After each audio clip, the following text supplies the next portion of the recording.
On today's episode of Cornell Keynotes, we are looking closely at how we make decisions. Now, some of us have rigorous processes for making decisions, some of us not so much. This episode's all about reflection and how to reduce the number of mistakes we make, and even better, making mistakes before we make them, or rather imagining failure early on in our decision-making processes so we can avoid it once we've reached a final decision. Today's guest, Cheryl Strauss-Einhorn, is the author of the book Problem Solved, where she introduces her system for making decisions, and it's called the AREA method. And a lot of what we cover in this discussion comes from Cheryl's online Cornell certificate program that's called Complex Decision Making. So check out the episode notes for info on how the course can teach you to be more reflective and make better decisions in your personal and professional life. And now, here's my conversation with Cheryl Strauss-Einhorn. So Cheryl, how'd you get into this idea of decision-making, developing a framework or a system?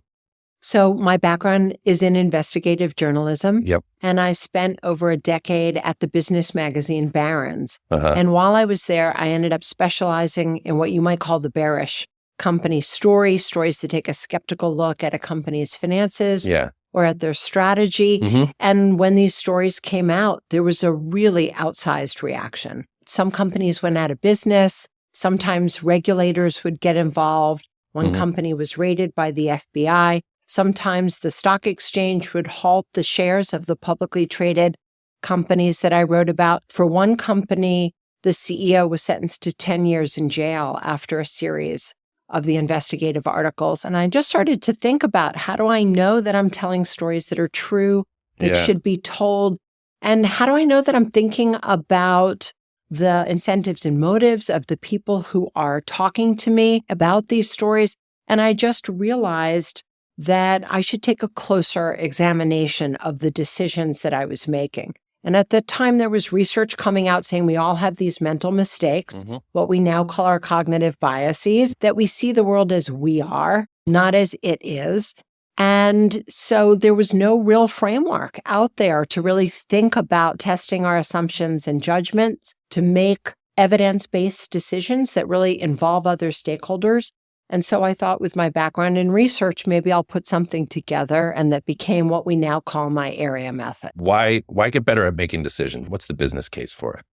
Well, I think people who want to maintain their health, they eat well on a consistent basis, even if they cheat a little. And people who want to stay fit, they continue to exercise. And they actually change up those exercises over time. At times you need strength, at times you need flexibility, at times you need balance. And certainly it's good to continually work on all three.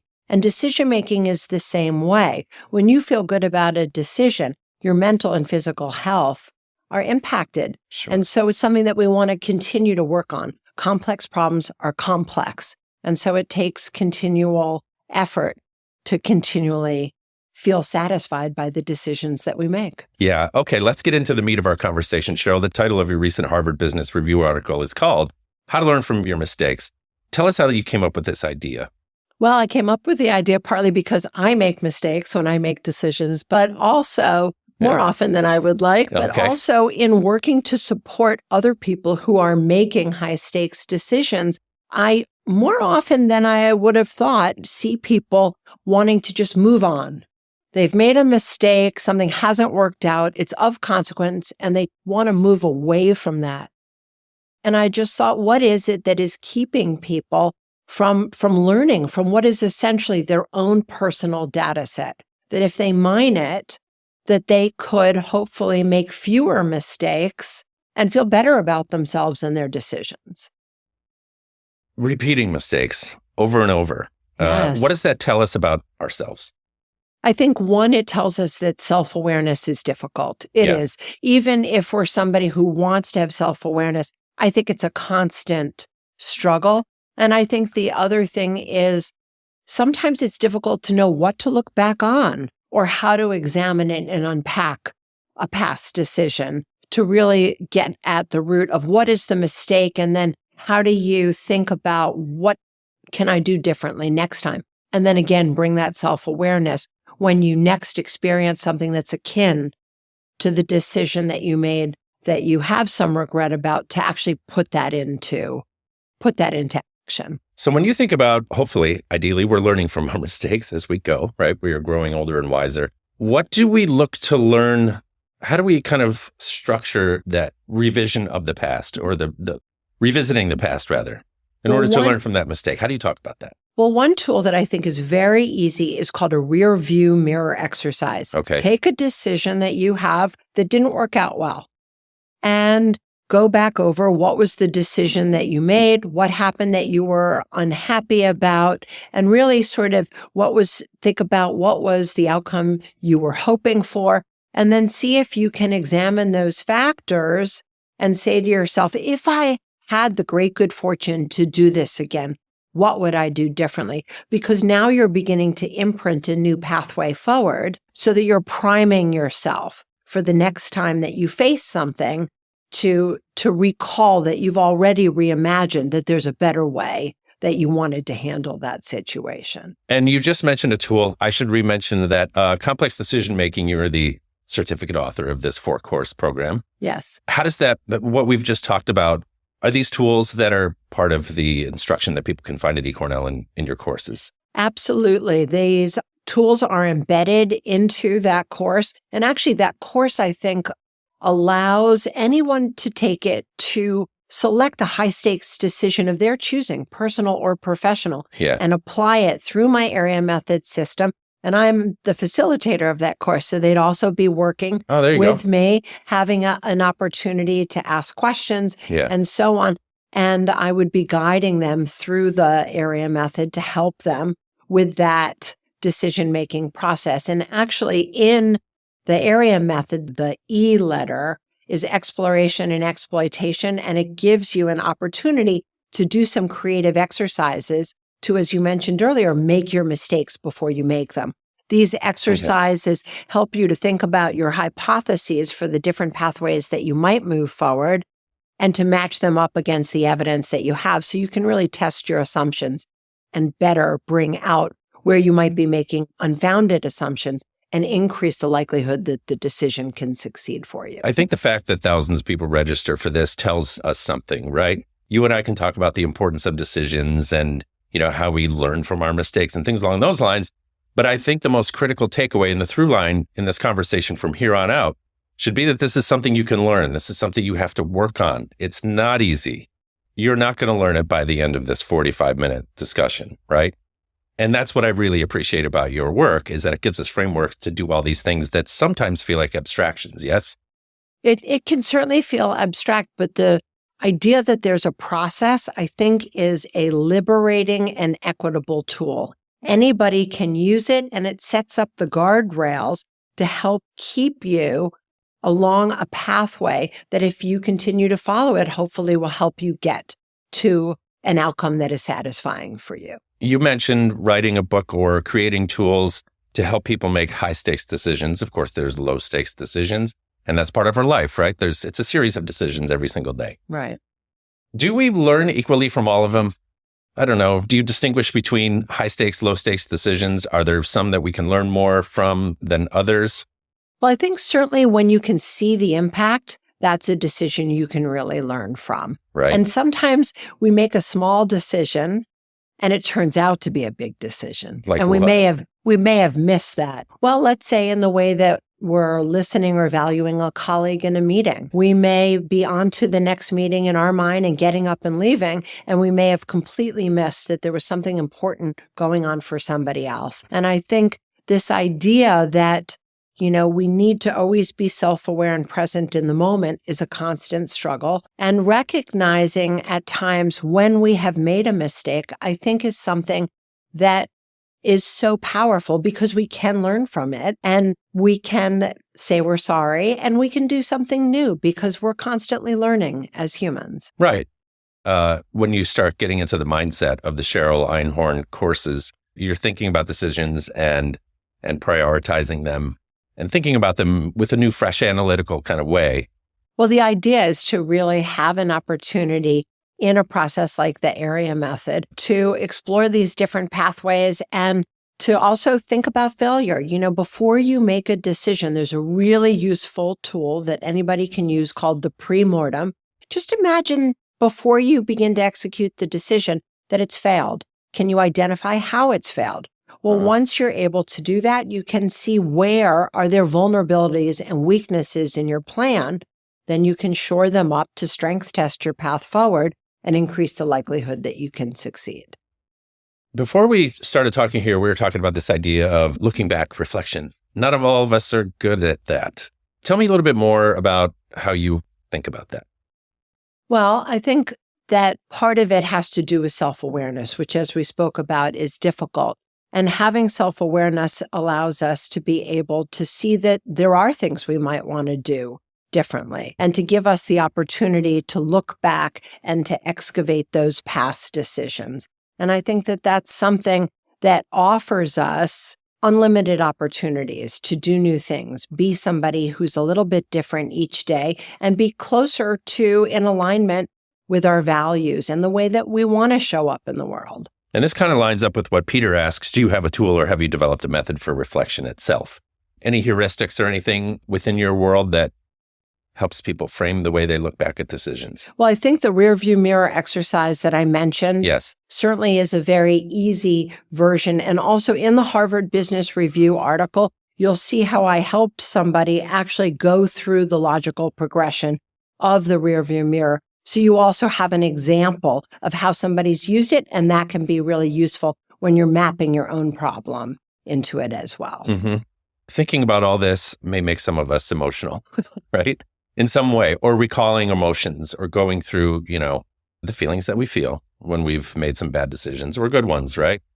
How do you talk about emotions like within your instructional world? How can they affect decisions and the looking back on decisions? Well, I don't think that emotions are the enemy of good decisions. Yeah. I think they're actually really important information. And I think that's one reason why we often don't look at our mistakes, because they're often tied to difficult emotions, and we tend to want to get away from those emotions. But if we can actually label them, that gives us something to work with, since we do think in language. And so I think it's actually a very powerful tool and something that we don't want to ignore. The other thing that I would say is that discomfort is not bad. I think many of us have been taught that we don't want to feel uncomfortable, but discomfort is really where the growth is. And so if we can recognize that again gives us a bit of a litmus test to say, you know what, I actually do want to spend some time here in this uncomfortable space because I actually want to get to some place that feels better. After you've learned some hard lessons, you want to get to a good place as soon as you can. And this kind of points us to the next direction, which is self-awareness. Again, some people have it in greater capacity than others, but it can be taught and learned. How do you talk about self-awareness when you teach your courses or speak with students?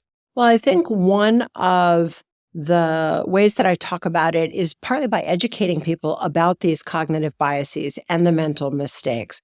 For example, I'm somebody who, in terms of problem solver profiles and the way I approach decisions, I would call myself a detective, which means I'm very comfortable with research. So a cognitive bias that I have to always be careful about is confirmation bias. I can generally find a piece of evidence to tell you why I'm right, but that doesn't mean that I'm actually right. And disconfirming evidence is far more powerful.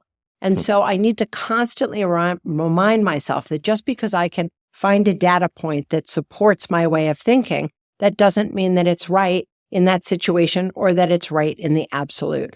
So learning some of these cognitive biases, I think, is very useful. I'll give you one more example. Another one of the problem solver profiles is the listener. This is somebody who generally has a trusted group of advisors who she likes a lot. So that would be somebody, for example, who might have a liking bias. Because she likes you, she may give much more weight to what you have to say. Knowing that can also cause her maybe to say, before she asks you for advice, maybe she wants to ask herself what she thinks, so that when she listens to you, it can bounce off and give her something to react to. And so that's one way that we can think about self-awareness. You mentioned problem solver profile in there. This is a tool, this is a resource that we're going to share with our audience as well. So heads up for that in the chat. Let's talk about some of the steps that are involved in the problem solver profile. I want you to flesh it out a little bit, talk about this tool a little bit so that people can understand how it could be useful for them. Oh, sure. So in my newest book, which is called Problem Solver, I've identified that there's 5 dominant ways that people approach decisions. Okay. They each have beautiful strengths, but they each are associated with some common cognitive biases that can tend to trip up how somebody makes decisions. Yeah. I gave them all fun names because we think in language.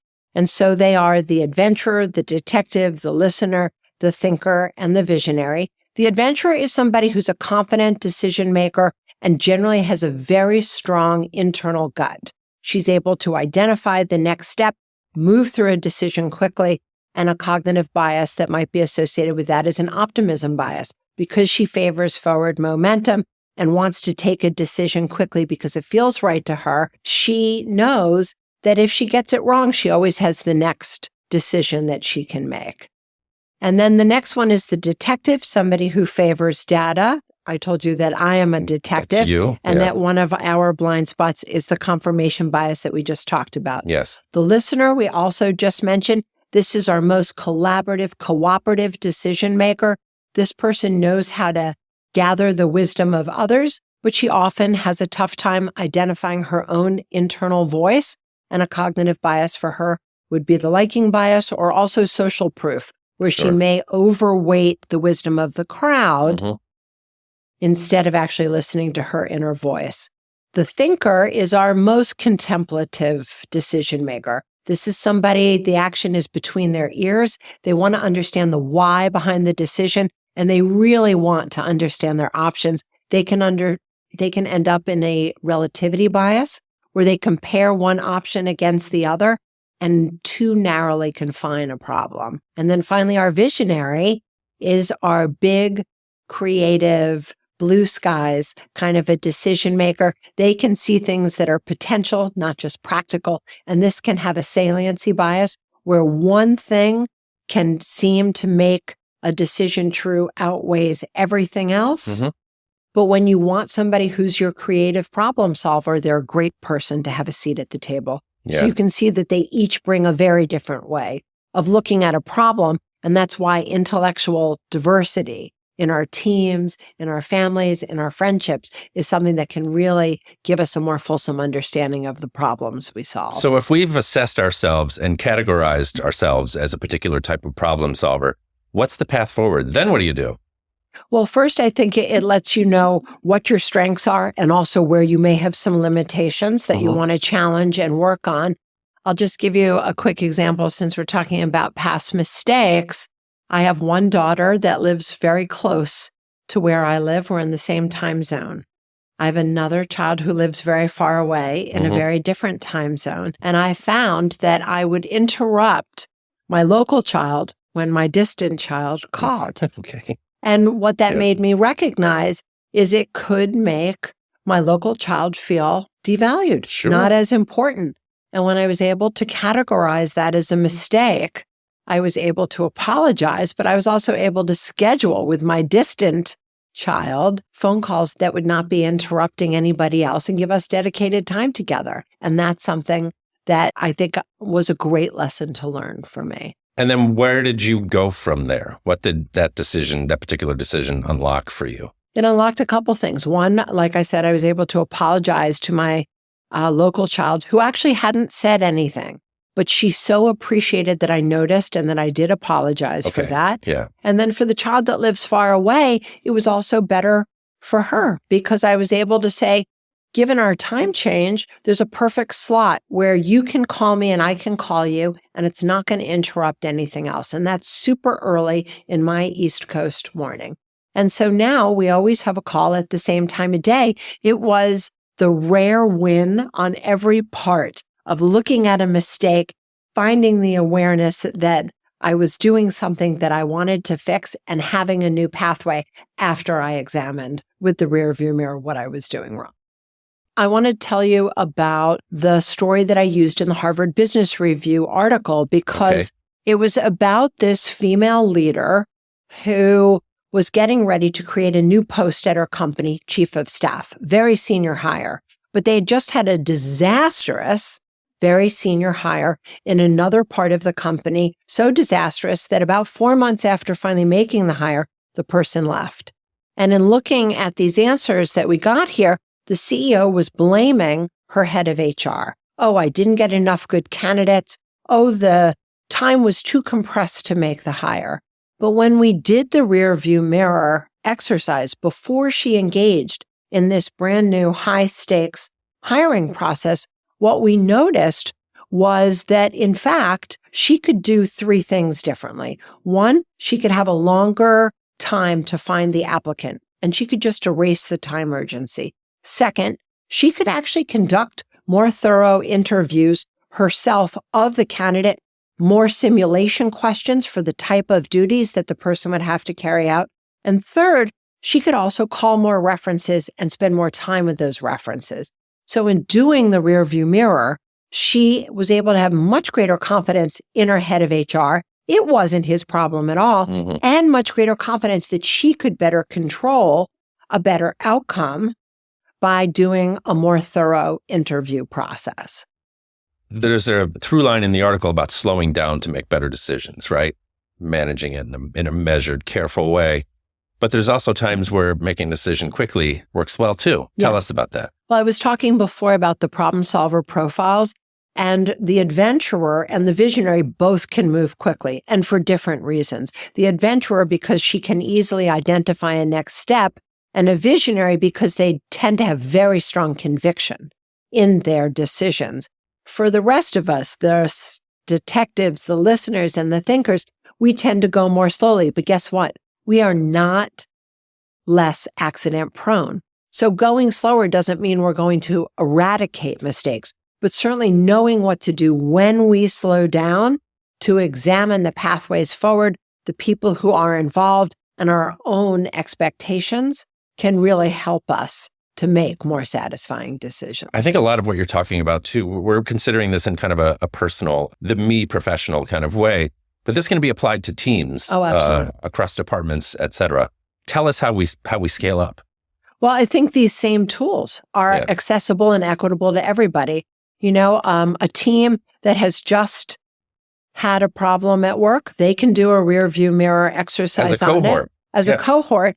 And actually, before, let's say, a go-to-market strategy or before making a big decision, you can use the pre-mortem to examine what have we missed? How could it go wrong? Did we actually set up the safeguards that we need to? Have we identified where there are weaknesses in our plan forward? So these tools can be used personally, professionally, alone, with teams, however you want to. Peter checks in, who is a certified Six Sigma black belt, and says he uses and applies DMAIC in all problem solving. You familiar with this? I'm not sure. I'm going to go through the acronym, but what Peter's asking for is, are there any comments on helping people write a problem definition? So DMAIC is define, measure, analyze, implement, or improve, and control. Problem definition. So you see what he's getting at. Yeah, so I think problem definition, it's a great question, is actually very important. And I think that many people jump over this step of problem solving and assume that their mind has figured out what it is that they're actually solving. Yes. And what that does is, if you slow down enough to put language to it yourself, you have an opportunity to see, is it incomplete? How am I actually characterizing this? Would somebody else characterize it the same way? And so problem definition is a wonderful alignment tool as well, so that you don't actually only partially solve the problem or, heaven forbid, solve the wrong problem. So when you're defining a problem, I really like to use something we've talked about in the past. I call it the vision of success. And this asks yourself, well, what has to happen in the outcome of the decision for you to know that it has succeeded for you?